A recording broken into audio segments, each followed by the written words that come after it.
don't remember how old I was when I saw it. I mean, I must have seen it in a theater because there was no DVDs or streaming back then, but I remember it just felt so different.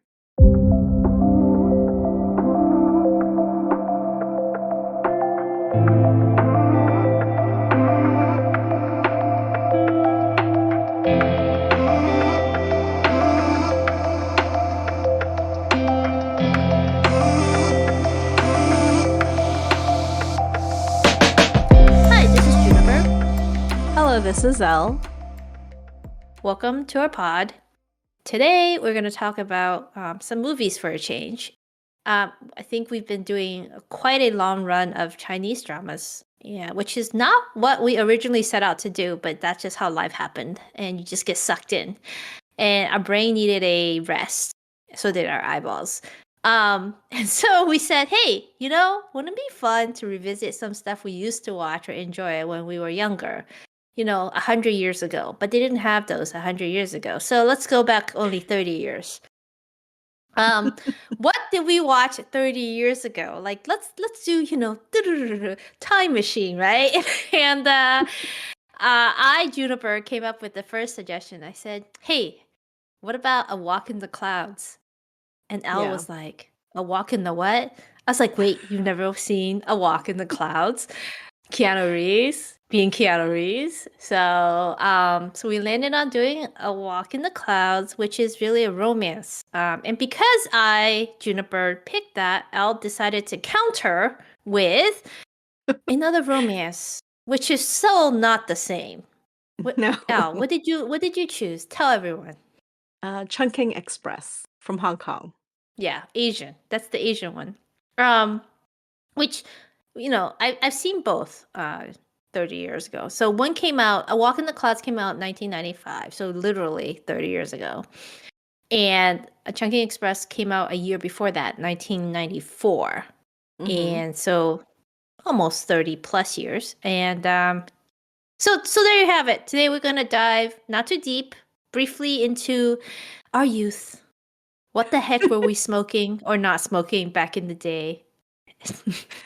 Well, it was funny because I was telling you I haven't watched Chungking Express in probably well over a decade. I mean, I think in the past I would revisit it. I had the DVDs. I had to dig out my Yes. DVD player to watch this. Wait, would you say this is or was at one point one of your favorite movies? Yes, this was always up there. I still Okay. like it a lot. Yeah. Yeah. No, because I told you, like, with life, you experience things in life, you've seen other things. So if I were to go back and rewatch this, like, does it and we had a good laugh because there's a lot of conversations, especially in places like Reddit, where people were like, what's the big deal about this film? Especially younger people, who were like, oh, this is a classic. Let me check it out. And they're like, what is this? What is this hodgepodge film? And what was the point? And um, so yeah, but yeah, it was interesting to sit down and actually watch the whole thing from beginning to end again. So you said you still like it. Do you Mm-hmm. feel like you like it just as much, more or less? I like it just as much. I wouldn't say I Okay. like it more, but I think all the things I loved about it still resonate. Either I don't know Mm-hmm. why, but just like the feelings, the music, the music. There's a very specific music selection that happens in the film. And Mm-hmm. like yeah, it definitely has a dated feel. There's a lot of things that are very dated, but it didn't turn me off. So, So sell it to me, right? Like if you were to tell people who haven't seen it, how would you sell the mhm. movie because you like it? Yeah. Okay, so wait, let me just quickly say what it is, right? So I guess we're diving in. So it's a two-part film where there's two couples in it. It is about two different police officers.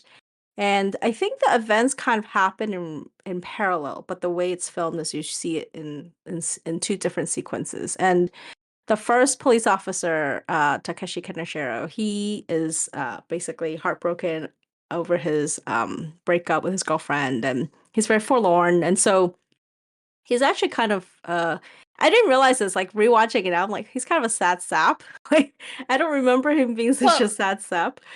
doesn't matter, right? These are No, mood pieces. So I don't think yes. it doesn't really matter whether it's plot. I think Yeah, it's what the not there's no heavy plot. There's things that are I was telling you offline that there are things happening, but it's not like plot. It's more like it's almost like you're nestled next to this person and you sometimes you hear their thoughts because there's not a lot of verbalizing. Some of it is Mhm. like they're just showing the sequence of events and then you hear their thoughts and you're like, "Oh, okay. So that's what their perception is of this event that happened." Mhm. Yeah, so that's sequence number 1 and then he meets a woman very quickly near the end of his sequence and it becomes a thing where I think it impacts him enough to make him kind of get out of the heartbreak. And then the second sequence is with Tony Leung and Faye Wong. And they have the more famous sequence. It's the one that people think more about when they talk about Chungking Express. He's also a police officer. He also is going through a breakup. But here Faye Wong, the female actress, develops a crush on him and in the course of their interactions, there's not a lot of verbal interaction, but she gets access to his apartment where she has a key and she kind of breaks in and infiltrates his home and makes changes. And so when I rewatch this now, it's funny because you and I were talking about how whether or not that was creepy or like it's criminal, right? It's kind of criminal. Like she broke Yeah. in and change out things like a stuffed animal and towels and whatnot. But I was telling you that I think the way I interpret it is that she's a free spirit and she really likes him and she kind of wants to enter his world. And then when she enters it, I think she realizes it's a sad world because things are kind of not taken care of and things are falling apart and she wants to make it a more lively and happy place. So as I'm watching this now as an older person, I still felt like, aside from the obviousness of her breaking in, um, it still has its charm. So yeah.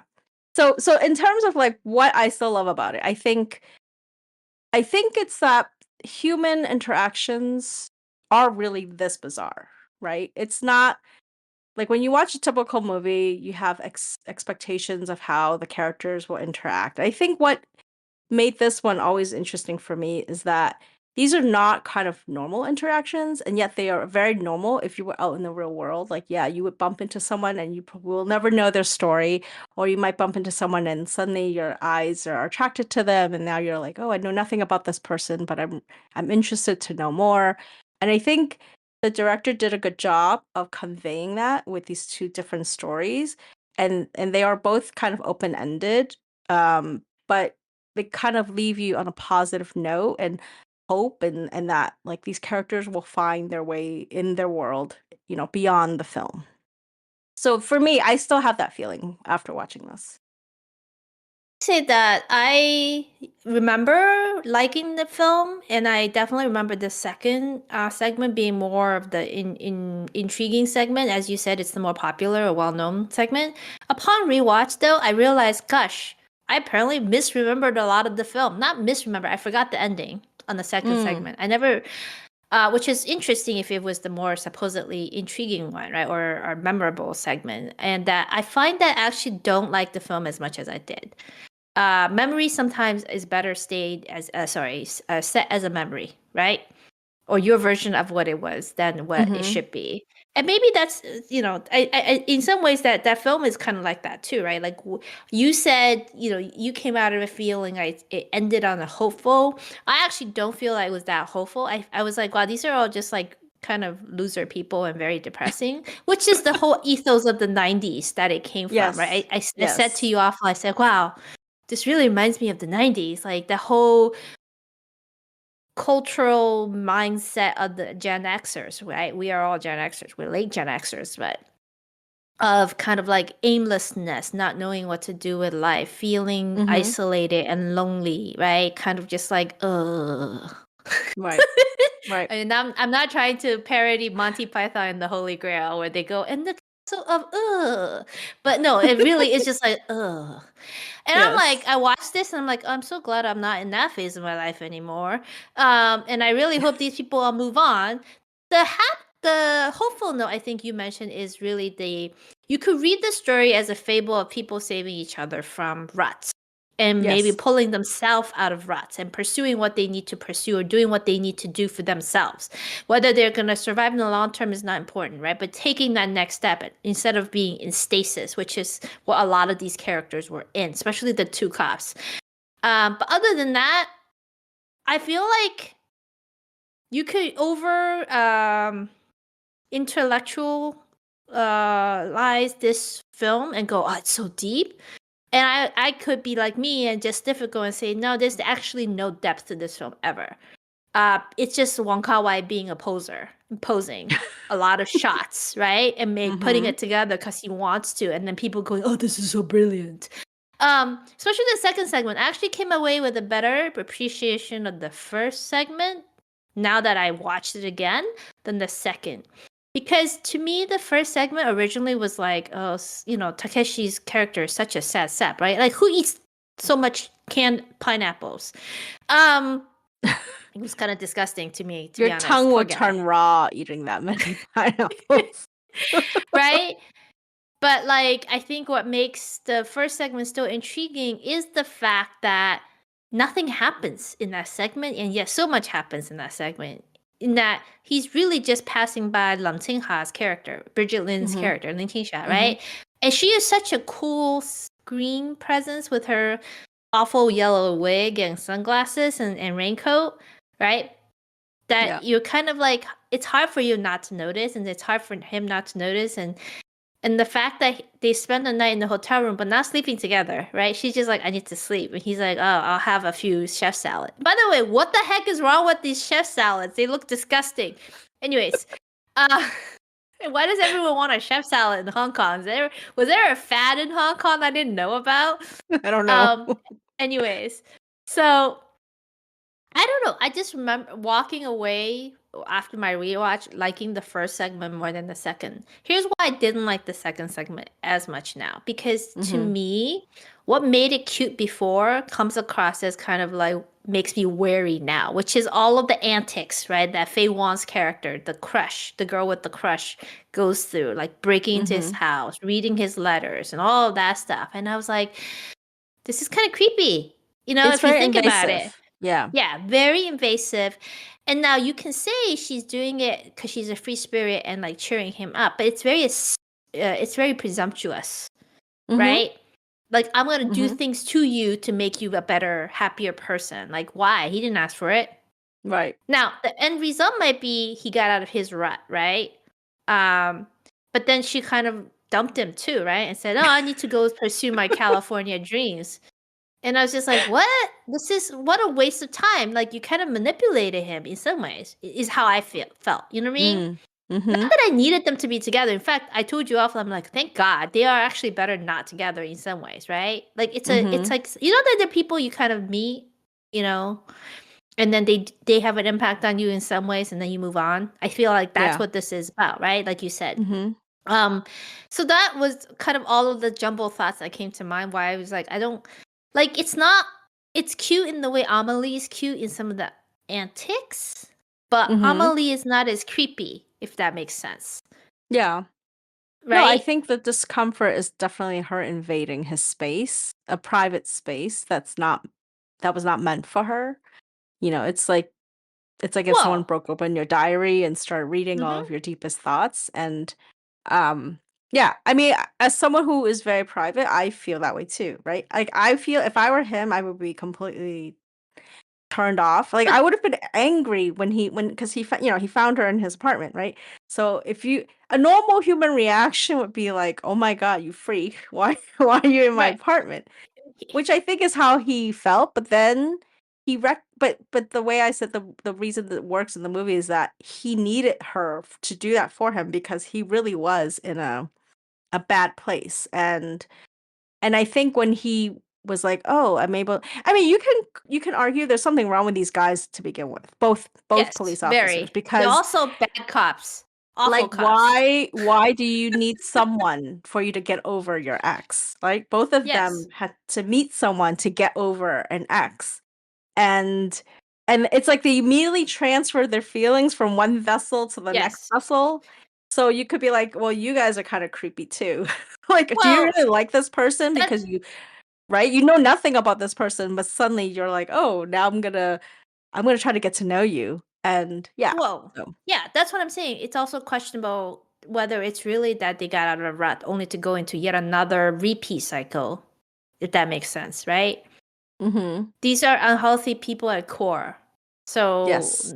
they only change from one bad stasis environment to another bad stasis cycle is what I think it could be with this story or both of these Yeah. stories. Mm-hmm. Um, I also don't like the music. I know people love the soundtrack because, it's all like the mamas and the papas and like the Cranberries song. It's so Hong Kong, to be honest. It's so like, let me take something someone else did and let me use it to kind Yeah. of prop up whatever popularity, right? So that to me, it's a little bit of a turnoff for me. I know Mm. it's done very often, right? It's not just a Hong Mm-hmm. Kong thing. I almost sometimes I felt like the second segment was like a pan to American life, which was not the point. But it was like California dreams and, like, oh, I want to be a carefree spirit, which is how like some of the stereotypes, right, at the time of Americans were. And you're just Mm-hmm. like, but why? Why? It's a Yeah. fantasy, right? Well, okay, I would say, I didn't grow up in Hong Kong, but I grew up in Hong Kong culture, I guess you could say that. Like when I watched it, I think if you think back 30 years ago, like this film was probably really a breath of fresh air compared to all of the other films that came out at that time. And I think it was probably because even, we talk about it being dated, but it was also a time capsule, right? And so Yeah. when you watch it, like I think I'm talking about when it came out, I don't remember how old I was when I saw it. I mean, I must have seen it in a theater because there was, no DVDs or streaming back then, but um I remember it was just felt so different. Like it captivated my imagination at the time. And I was not in my 20s. I was younger, right, when I saw that. So I think I think as you age and you're like you start feeling the same feelings you saw in these 20-something-year-old people, I think for me that those feelings of not knowing where you fit in the world, and then you're going to meet all kinds of weird people too, right? You meet them in college, you meet them at work. I think for me that's why the film stayed very fresh and impactful in my mind at the time because I could kind of see it happening in the real world.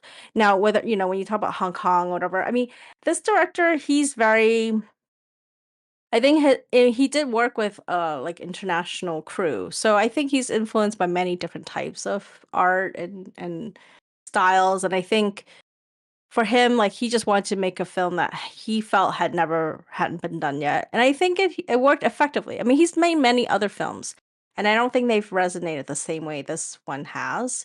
Like this one, I think has been able to at least sustain itself on those in the time capsule area at least.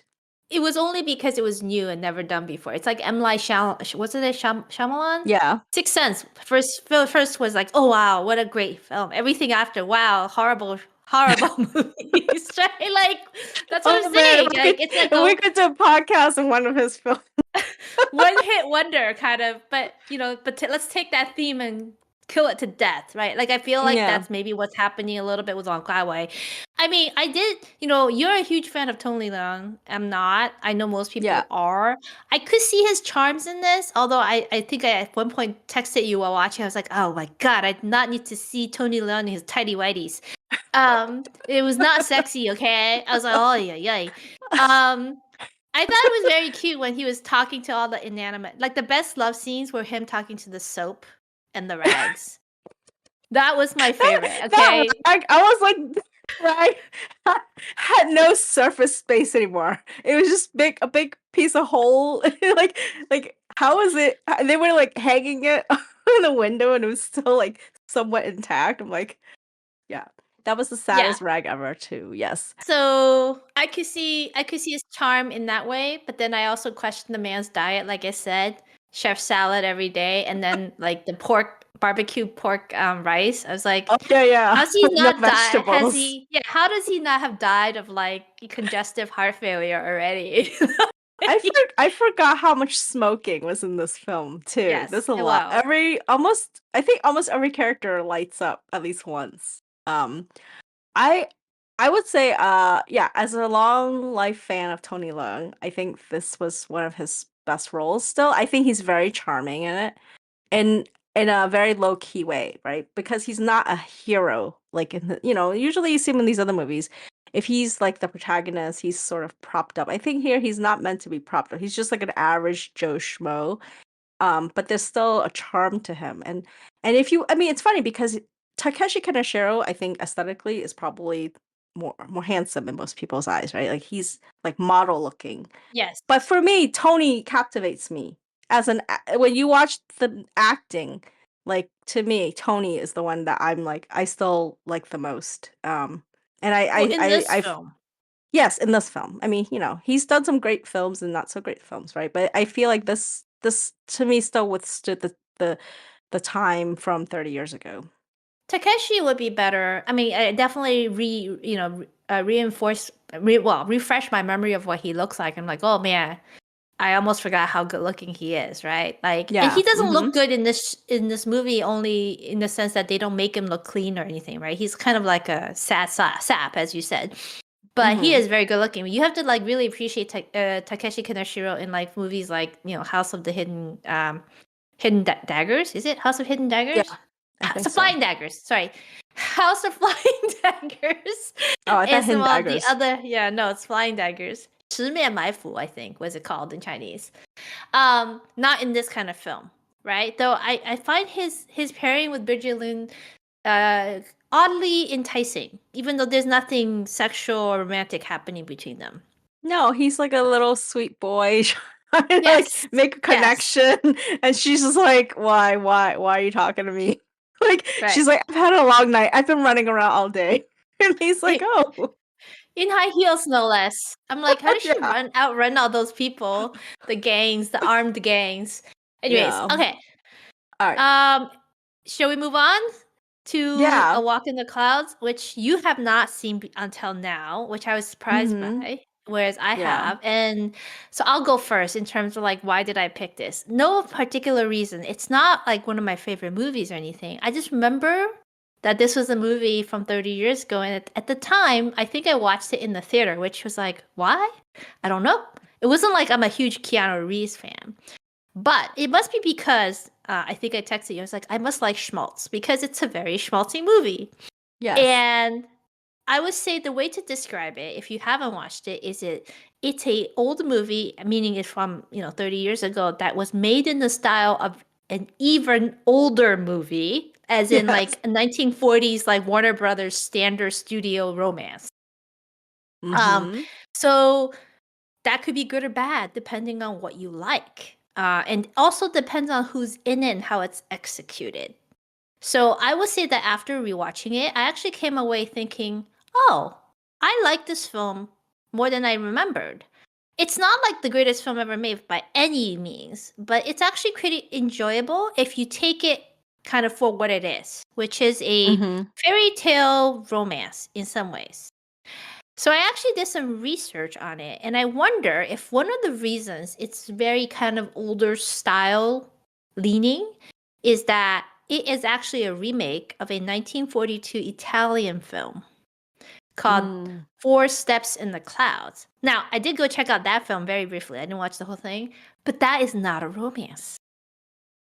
Oh, The setup is very similar, but it's not a romance. I The see. guy actually helps the girl out because she asks him. Then he goes back to his wife and kids and his miserable life. Oh. Yeah. Mhm. Okay. Okay, that's very different. Yeah, very different. But I did, I did like kind of again refreshing my memories of it, and I think this is almost like a Chinese drama.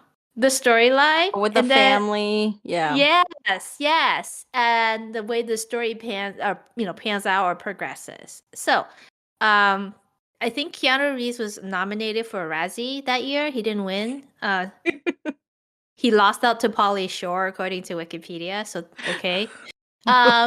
Is he a great actor in this? No. I actually think though he's quite effective for the character he has to play, because he does Yes. have to be this bright-eyed, bushy-tailed, idealistic, like always optimistic, nice guy. Like very Mm-hmm. winsome, right? Winsome guy to kind of Mm-hmm. do justice to the role he's playing. Like he's as straight as it gets. Straight as in like nice and stand up, not straight as in like straight versus gay. So Right. sorry, I just want to clarify because it could have different connotations, okay? Um, Yeah. So what did you think? Because I know how yeah. much you love or don't love schmaltz.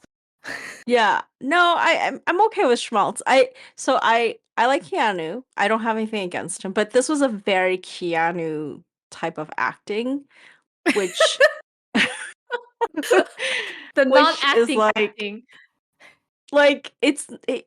you know, he cannot, you know, he knows how to act, but it's a very specific style of acting. It's just who he is.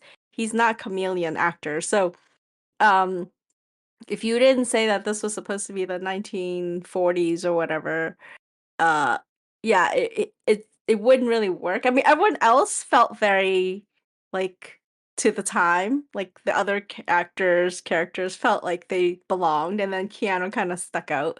But I will say he does know how to brighten up a screen. Like he's very handsome on screen, he's very earnest, he's believable as this. He's just a simple guy who wants a simple life. He's actually, very similar to the other two guys in the other movie, right? He just wants Yes. love. Mm-hmm. He just wants love. He's an orphan, and so he meets this woman who has a very big family, and long lineage, 400-year lineage, and they have very high sort of standards, and so he's coming in kind of. I mean, he wasn't meant to stay. He was only meant to stay for one night, and then I think the film works in some ways because the female actress is very good. I thought she was very good, even though her story is even simpler than his story, right? She barely has any backstory. I thought you can kind of believe that she really wants him and needs him just the way he wants and needs her. And I think that's where the love story aspect is very believable. I think the setting they're filmed in is beautiful. The vineyard is gorgeous. I mean, cinematography was amazing. I love the grandfather. I thought Yeah. I didn't realize it was Anthony Quinn. I'm like, that's Anthony Quinn. Uh, but he was very effective as this like loving grandfather, kind of welcoming Keanu into the family. So I would say if it actually reminded me a lot of Moonlight. No, not Moonlight. Moonstruck. Moonstruck. Moonstruck. Oh my god, I was like, no, that's not the one I'm thinking.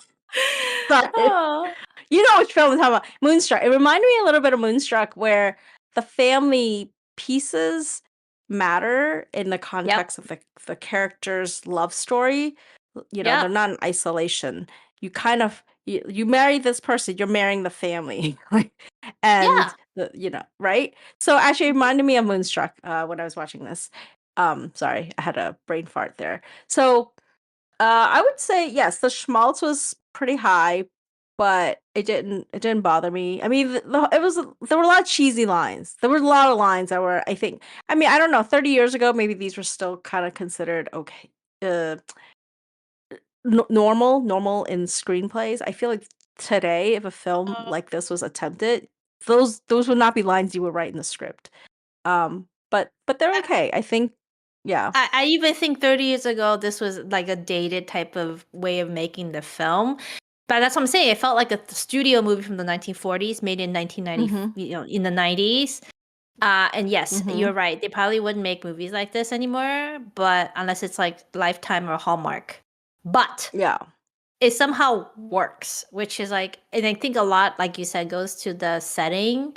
They filmed, I think, in the Napa Valley, even though it looks like a set, doesn't it? And Yes. then it's the lighting, I think. And then the family is great. Like not just the grandfather, the grandma, the mother, all, and the girl herself. The only question I have is, how did the dad become such a stick in the mud when the rest of the family is so cool? Like what happened there? Because he had to run a whole vineyard. He had to run an empire. It hardened him. Right, Yeah, it right. was really cheesy. Like when the daughter's like, "Dad, I just want your love." I'm like, he never said he didn't love her. He just didn't want her to marry some random guy. Like, I never got the sense he didn't love his kids. You know? Oh, did you know that this is co-produced by the Zucker brothers? I was shocked when I looked this up. You know who the Zucker brothers are? What the Zucker brothers? The Zucker brothers made like all of those like slapstick parody movies, like The Naked Gun, Airplane, Top Secret. Oh, okay. No, I would never have thought that they were behind this. I know. So yeah, I just thought that was an interesting thing. Yeah, it's I think like I said, it's almost ripe for a C drama. Hmm. Like you could almost see this remade into a C drama. Yeah, like the Chinese setting. Yeah, and then it will actually work. And then someone said on like a Google review I saw, they were like, "Yeah, it's like a telenovela." I mean, the Mm. director is a Mexican director, so that could maybe have an influence on it. I don't know, Hmm. right? Yeah. What we consider schmaltz and cheesy is appropriate in Asian drama land and telenovela land. So Yeah, I was actually thinking like if you did this in a Chinese setting with it like with like a tea company, where they're picking a tea tea company. leaves. Sorry. You know, So instead of so grapevines, you get the field of tea shrubs. I can see that. You could totally do that, right? Yeah. I see. Like, Okay, you get that screenplay written. We'll put Song Weilong in it, because he's the Chinese Keanu Reeves. Wait, who would you cast as the girl? oh, Oh, I don't know. I don't know. yeah, we'll have to think Who about would that match one. well with him? Song Weilong. It has, Huh. Who's someone who yeah. who is more emotional than he, just like this girl is, because he just to be like Yeah. the stand-up good kid, you know. Yeah, I mean, he didn't have to emote much. So would I recommend this? Yeah, would you recommend this? Because you're Um, I would recommend it. I would, I feel like there are caveats again. I think as a film though, it was still done really beautifully.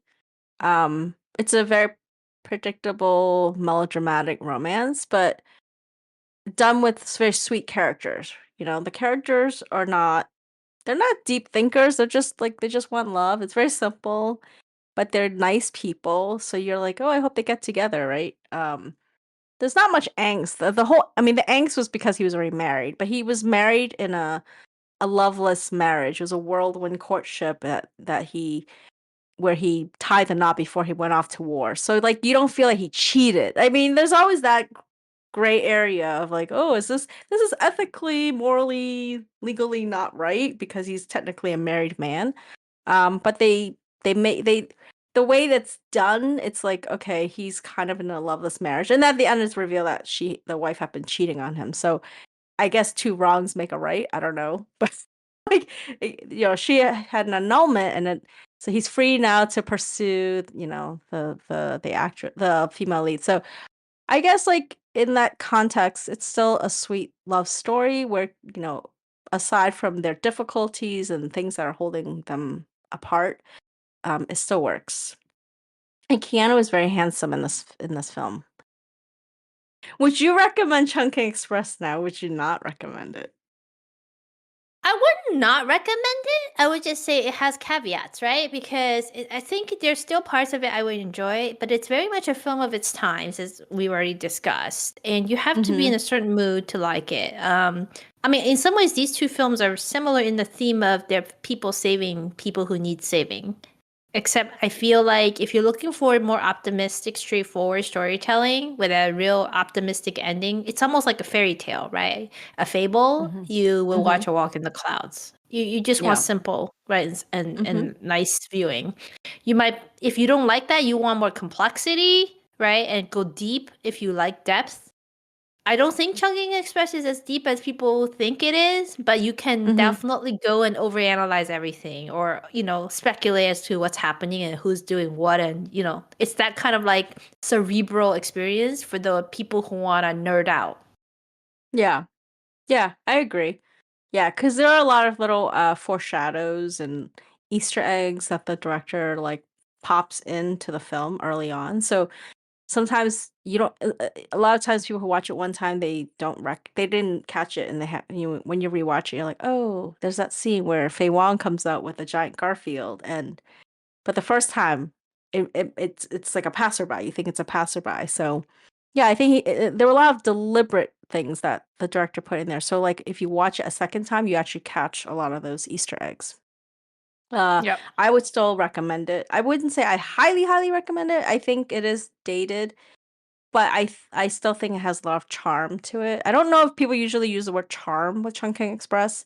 I think they usually use more aggressive language, like, oh, it's cool, it's edgy or whatever. I don't think it's cool and edgy. I just think No. it's a time capsule out of very small little story. I think it's still I still appreciate how it was filmed. Yes. Well, you have a different cultural context for it, remember, right? Than I do, because you're from Hong Kong and you watch a Yeah. lot of Hong Kong stuff. Whereas I'm like, oh, okay.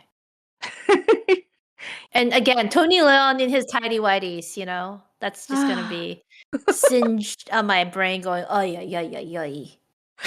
Yeah, yeah. I don't think people film. I tell you what, he's still a thing. Like, Yeah, people. they are. Oh, okay.